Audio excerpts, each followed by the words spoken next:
Hello friends, welcome to the lecture series of mechanical drafting. Today we will learn a topic of projection of solid. आज की इस video के अंदर हम projection of solid का एक न्यूमेरिकल एक प्रॉब्लम सॉल्व करने वाले हैं। तो चलिए देखते हैं कि प्रोजेक्शन ऑफ सॉलिड के क्वेश्चंस को किस तरह सॉल्व करना होता है। प्रोजेक्शन ऑफ सॉलिड के क्वेश्चन हम 3 स्टेज के अंदर सॉल्व करते हैं। प्रॉब्लम आपको कुछ इस तरह दिया है। A pentagonal pyramid, base 25 mm sides and axis 60 mm long is standing on its base on HP, and the base side is arranged such that the axis of pyramid makes an angle of 45 degree with HP and the side on which it rests make an angle of 30 degree with VP. Draw its projections. इस problem के अंदर आपको एक pentagonal pyramid दिया हुआ है जिसकी side 25 mm है और इसकी जो हाइट दी है वो 60 mm है, यानी कि उसकी एक्सिस हाइट 60 mm है और वो HP के ऊपर रेस्ट कर रहा है और उसकी जो बेस साइड है वो HP के साथ 45 डिग्री बना रही है और VP के साथ 30 डिग्री बना रही है। तो चलिए देखते हैं कि इस तरह के क्वेश्चंस को कैसे सॉल्व करना होता है। ये आपका जो फाइनल 3D व्यू कुछ इस तरह बनेगा, लेकिन इस व्यू को डिराइव करने के लिए हमें 3 स्टेज का एक डायग्राम ड्रॉ करना पड़ेगा। उस डायग्राम से हम इसकी फाइनल जो पोजीशन है उसका फ्रंट व्यू और टॉप व्यू दोनों निकाल सकते हैं। तो चलिए देखते हैं कि इस तरह के क्वेश्चंस को कैसे सॉल्व करना होता है। यहाँ पर जो आपको डायग्राम दिख रहा है ये आपका फर्स्ट स्टेज है। फर्स्ट स्टेज के अंदर हमें पेंटागन ड्रॉ करना है। यहाँ पर पेंटागन हम इस तरह ड्रॉ करेंगे कि उसकी एक साइड है जो आपकी XY लाइन के साथ परपेंडिकुलर यानी कि 90 डिग्री का एंगल बना रही है। जैसा कि आप लोग जानते हैं कि पेंटागन ड्रॉ करने के लिए सबसे पहले आपको एक साइड बनानी पड़ती है, उसके बाद आप 72 डिग्री पे 2 इंक्लाइंड लाइन बनाओगे और सेम उसकी जो साइज़ है पेंटागन की जो साइड की साइज़ है उसकी आर्क लेकर आप बाकी के पॉइंट को ट्रेस करते हैं। चलिए देखते हैं कि इस व्यू को ड्रॉ करने के बाद हमें क्या करना है। सबसे पहले हम 25 mm की एक लाइन ड्रॉ कर लेंगे और उसकी मदद से 72 डिग्री एंगल के ऊपर 2 इंक्लाइंड लाइन बनाकर हम दूसरे 2 पॉइंट को ट्रेस करेंगे और उन 2 पॉइंट के इंटरसेक्शन जहाँ पर आएगा वहाँ पर उसका सबसे ऊपर वाला यानी कि लास्ट 5th पॉइंट को हम ट्रेस कर देंगे। तो हमारा पेंटागन कुछ इस तरह बन गया है। अब सबसे पहले हमें पेंटागन की एक्सिस को फाइंड करना है, यानी कि इस शेप का जो सेंटर है उसे फाइंड करना होगा और उस सेंटर को हमें हाइट देनी होगी। क्योंकि पेंटागन एक पिरामिड शेप है तो यहाँ पर आपकी एक्सिस हाइट और स्लांट हाइट दोनों अलग अलग होती है। तो हमें स्लांट हाइट क्वेश्चन के अंदर नहीं दी हुई है, तो हमें इसकी एक्सिस हाइट को बताया गया है क्वेश्चन के अंदर जो आपको दी है 60 mm। तो उसके लिए सबसे पहले हमें एक्सिस फाइंड करनी होगी। एक्सिस फाइंड करने के लिए सबसे ईजी मेथड ये है कि हम कोई भी एक पॉइंट को ले लेंगे, इसके जो वर्टेक्स है उसके किसी भी एक पॉइंट को लेंगे और उसके सामने वाली एग्जैक्ट सामने वाली जो साइड है उसका मिड पॉइंट लेंगे और उसे हम कनेक्ट करेंगे और इसी तरह दूसरे एक वर्टेक्स की पॉइंट और उसके सामने वाली साइड का मिड पॉइंट, उन दो को कनेक्ट करेंगे और वो दोनों का जहाँ इंटरसेक्शन होगा उन दोनों के इंटरसेक्शन पे से हमको उसका सेंटर पॉइंट यानी कि जहाँ से उसकी एक्सिस पास हो रही है वो पॉइंट हमें मिल जाएगा। जैसे कि आप देख रहे हैं कि हमने ABCDE सब पॉइंट को हमने मेंशन कर दिया है। अब E पॉइंट से हमने एक लाइन ड्रॉ की है और BC साइड के सेंटर पॉइंट से उसे कनेक्ट कर दिया है। सेम इसी तरह D पॉइंट से एक हम लाइन लेंगे और AB के सेंटर पॉइंट से उसे कनेक्ट कर देंगे। ये दो जो लाइन हमने ड्रॉ की है इसका जो इंटरसेक्शन पॉइंट है ये आपके पेंटागन का सेंटर पॉइंट है, यानी कि सेंट्रोइड है उसका, और इसमें से हमारी एक्सिस पास हो रही है। तो इसका जो सेंटर पॉइंट हमें मिला वहाँ से हमें एक्सिस लाइन यानी कि एक डॉटेड चेन लाइन हम यहाँ पर ड्रॉ कर लेंगे। अब आपको हाइट दी है 60 mm, तो 60 mm के ऊपर XY लाइन से 60 mm के ऊपर आपको एक पॉइंट मार्क करना है। इस पॉइंट को हम बोलते हैं एपेक्स पॉइंट। एपेक्स पॉइंट को हम O नाम दे देंगे और उस एपेक्स पॉइंट से हम ABCDE 5 पॉइंट के प्रोजेक्शंस को कनेक्ट करेंगे। सबसे पहले ABCDE का हम XY लाइन तक प्रोजेक्शन खींच लेंगे तो हमें इस तरह को शेप मिलेगा। तो हर पॉइंट को हम एपेक्स से कनेक्ट कर देंगे। जो हमारा टॉप वाला पॉइंट है उसे हमने एपेक्स पॉइंट O नाम दिया है। हमारे देखो A और B दोनों एक ही लाइन के अंदर आ रहे हैं, इसलिए एक ही पॉइंट पर फ्रंट व्यू में उसे हम ड्रॉ करेंगे।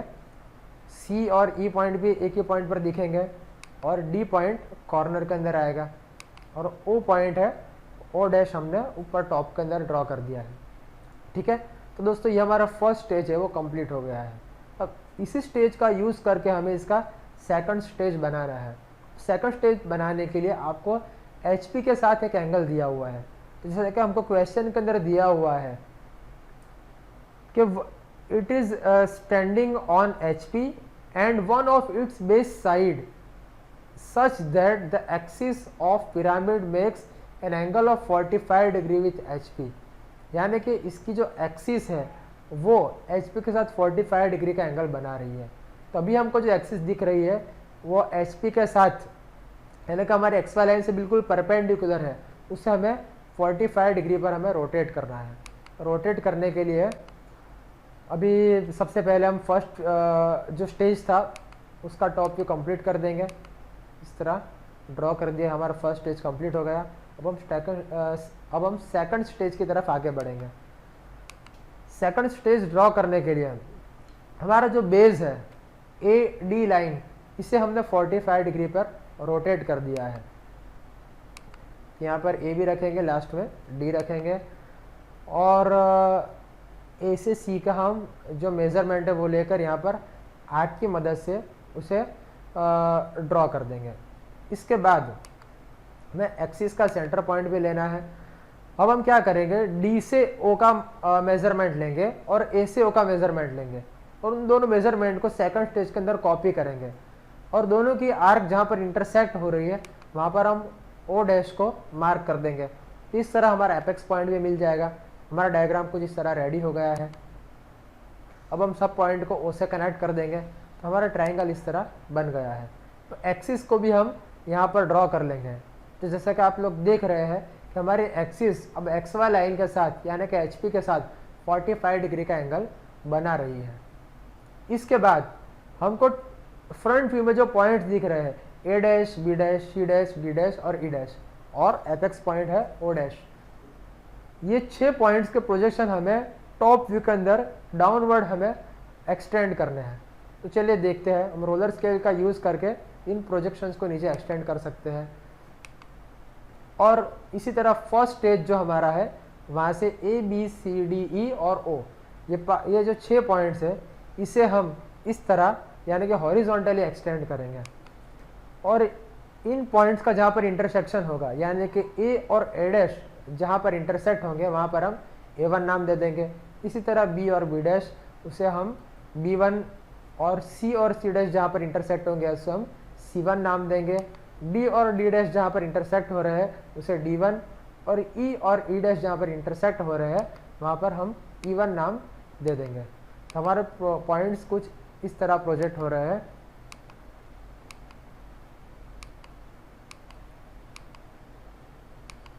और लास्ट के अंदर हम एपेक्स पॉइंट यानी कि O डैश और O को भी कनेक्ट करेंगे और वहाँ पर O1 नाम दे देंगे। तो हमारे देखो 6 पॉइंट्स कुछ इस तरह आ गए। इसे हमें सेम सीक्वेंस के अंदर ही कनेक्ट करना है यानी कि A1, B1, C1, D1, E1, A1 और उसके बाद हर पॉइंट को हम O1 से कनेक्ट करेंगे। जैसा कि आप लोग देख रहे हैं कि हमने यहाँ पर कुछ लाइन फुल की है और कुछ लाइन को डॉटेड किया है। इसके पीछे क्या फंडा है, इसके पीछे क्या कंसेप्ट है, उसे हमें समझना होगा। कि जब हम टॉप व्यू से इस पिरामिड को देख रहे हैं तो कुछ एज जो बेस की है वो हिडन एज काउंट होगी। यानी कि जब आप टॉप से देख रहे हो तो A और B पॉइंट वो आपकी सरफेस के नीचे छुप जाते हैं यानी कि हाइड हो रहे हैं। तो A और B पॉइंट से निकलने वाली जितनी लाइंस है, जितनी साइड्स है, उसे हमें डॉटेड ड्रॉ करना पड़ेगा। लेकिन एक रूल ये भी है कि जितनी बाउंड्री में लाइंस आएगी वो सब फुल आएगी। यानी कि बाउंड्री होने की वजह से बाकी लाइंस फुल हो गई है, लेकिन A1 और B1 पॉइंट से जो लाइंस निकल रही है उनकी जो कनेक्टिंग लाइन है उसे हमने डॉटेड यानी कि हिडन लाइन से शो किया है। तो देखो A1 से O1 और B1 से O1, ये दो जो हमारी कनेक्टिंग लाइंस है इसे भी हमने डॉटेड लाइन से शो किया है। यहाँ पर हमारा सेकंड स्टेज जो है वो कंप्लीट हो गया है। अब हम वीपी के साथ जो एंगल बनाना है वो हम थर्ड स्टेज के अंदर बनाएंगे। तो वीपी के साथ एंगल बनाने के लिए आपको जो सेकंड स्टेज है और इसका टॉप व्यू है इसकी ज़रूरत पड़ेगी। इसका यूज़ करके हम वीपी के साथ एंगल बना सकते हैं। तो जैसा कि आपको दिया है, इसकी जो एक्सिस है वो एक्सिस वीपी के साथ 30 डिग्री एंगल बना रही है, यानी कि आपकी जो लाइन है O1D1 जो आपकी लाइन है इससे आप 30 डिग्री पर बनाकर इस तरह का कुछ डायग्राम बना सकते हैं। सिंपली हमको इस शेप को यहाँ पर रोटेट करना है। तो रोटेट करने के लिए सबसे पहले हम एक वर्चुअल लाइन ड्रॉ कर लेंगे 30 डिग्री के ऊपर, और उसके बाद एक एक करके हर पॉइंट को हम वहाँ पर ट्रेस कर लेंगे। हमको कोई भी पॉइंट को ट्रेस करना है तो हमें 2 पॉइंट्स इसका रेफरेंस लेना पड़ेगा। फॉर एग्जांपल हमने सबसे पहले डी पॉइंट को मार्क कर दिया और उससे ए पॉइंट को मार्क कर दिया, यानी कि सबसे पहले हमारी D1 O1 लाइन हमारी सबसे पहले ट्रेस हो गई है। अब आपको for example E point trace करना है तो आप डी से ई का मेजरमेंट लोगे और ओ से ई का मेजरमेंट लोगे, और दोनों के मेजरमेंट की आर्क जहाँ पर इंटरसेक्ट होगी वहाँ पर आप ई पॉइंट को मार्क कर दोगे। सेम सिमेट्रिकल डायग्राम है, तो जिस तरह ई पॉइंट आएगा इसी तरह C1 पॉइंट उसकी ऑपोजिट साइड मार्क हो जाएगा। जिस तरह ए पॉइंट को मार्क करेंगे उसकी ऑपोजिट साइड में हमको बी पॉइंट मिल जाएगा, यानी कि हमारा डायग्राम कुछ इस तरह बनेगा। ये आपके थर्ड स्टेज का टॉप व्यू ड्रॉ हो चुका है। अब थर्ड स्टेज के टॉप व्यू इसके प्रोजेक्शन हमको अपवर्ड डायरेक्शन में वर्टिकल लेने हैं, और जो हमारे सेकंड स्टेज का फ्रंट व्यू है इसके प्रोजेक्शन हम हॉरिजॉन्टली इस तरह एक्सटेंड करेंगे, और इन 2 प्रोजेक्शंस के इंटरसेक्शन के ऊपर हम हमारा फाइनल व्यू ड्रॉ करेंगे। तो चलिए देखते हैं फाइनल व्यू कैसे ड्रॉ करना है। सबसे पहले हमने ओ पॉइंट ले लिया है और नीचे से ओ पॉइंट लेंगे, दोनों जहाँ पर इंटरसेक्ट हो रहे हैं हमने ओ नाम दे दिया। इसके बाद हम बेस के पॉइंट ले रहे हैं और इंटरसेक्ट होने के ऊपर आपको हर पॉइंट मिल जाएंगे। यहाँ पर भी डॉटेड लाइन का कंसेप्ट सेम है कि जब हम फ्रंट व्यू देख रहे हैं, यानी कि आपको जो नीचे वाला डायग्राम है यहाँ से जब आप ऊपर की तरफ देख रहे हो तो सबसे दूर वाली यानी कि ऑब्जर्वर से जो दूर वाली वर्टेक्स है वो डी और ई है। अब डी और ई से जितनी लाइंस निकलेगी आपके फ्रंट व्यू में वो डॉटेड होगी, और एक्सवाई लाइन से जो सबसे ज़्यादा नज़दीक है वो भी ई पॉइंट है। तो अकॉर्डिंग टू दैट रूल ई से निकलने वाली लाइंस कैसी हो जाएगी, डॉटेड हो जाएगी। तो हमने ई से निकलने वाली लाइंस को क्या किया है, डॉटेड कर दिया है। हमारा फाइनल जो व्यू है, फाइनल जो डायग्राम है थर्ड स्टेज का, इसका फ्रंट व्यू कुछ इस तरह बनेगा और टॉप व्यू इस तरह बनेगा। तो दोस्तों आई होप कि आपको ये वीडियो पसंद आई होगी। पेंटागन, हेक्सागन या स्क्वायर या ट्राइंगल, पिरामिड का कोई भी एग्जाम्पल आ रहे हैं तो आप उसको इस मेथड से सॉल्व कर सकते हैं। आई होप कि आपको वीडियो पसंद आई होगी। इस वीडियो को अपने दोस्तों के साथ शेयर करना मत भूलिए। अब मिलेंगे नई वीडियो में एक नए इंटरेस्टिंग टॉपिक के साथ। Thank you very much.